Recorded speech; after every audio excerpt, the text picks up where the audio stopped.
মিশিগানে একটি হত্যা মামলার আসামি ধরতে গিয়ে ঘটে গেল মর্মান্তিক ঘটনা।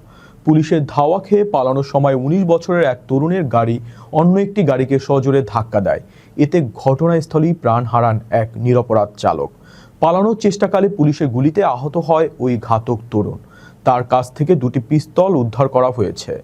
অপরাধী ধরা পড়লেও সাধারণ মানুষের মৃত্যুতে এলাকায় শোকের ছায়া নেমেছে।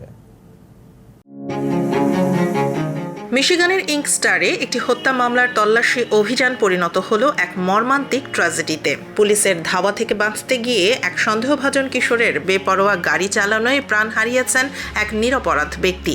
পরিস্থিতি নিয়ন্ত্রণে আনতে পুলিশের গুলিতে আহত হয়েছে ১৯ বছর বয়সী ওই সন্দেহভাজন।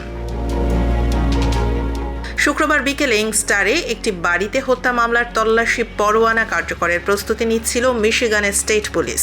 ঠিক সেই মুহূর্তে এক তরুণ একজন নারী সহ একটি এসইউভি গাড়িতে করে দ্রুত পালানোর চেষ্টা করে। পুলিশ থামার সংকেত দিলেও তা অমান্য করে শুরু হয় তীব্র গতির ধাওয়া।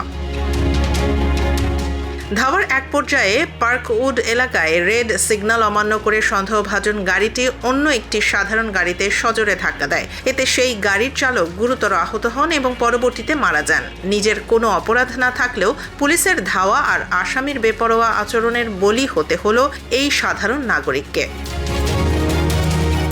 দুর্ঘটনার পর ১৯ বছর বয়সী ওই তরুণ গাড়ি ফেলে দৌড়ে পালানোর চেষ্টা করলে পুলিশ গুলি চালায়। তার শরীরের নিচের অংশে গুলি লাগে এবং বর্তমানে সে হাসপাতালে চিকিৎসাধীন। ঘটনাস্থল থেকে পুলিশ দুটি আগ্নেয়াস্ত্র উদ্ধার করেছে। এছাড়া প্রতিবেশী একজনের ধারণ করা ভিডিওতে আরও ৩ জনকে আটক করতে দেখা গেছে। এই পুরো ঘটনা এবং পুলিশের গুলি চালানোর যৌক্তিকতা নিয়ে উচ্চ পর্যায়ের তদন্ত শুরু হয়েছে। ইঙ্কস্টারের এই চাঞ্চল্যকর হত্যাকাণ্ডের নেপথ্যে কী ছিল তা জানার চেষ্টা করছে প্রশাসন।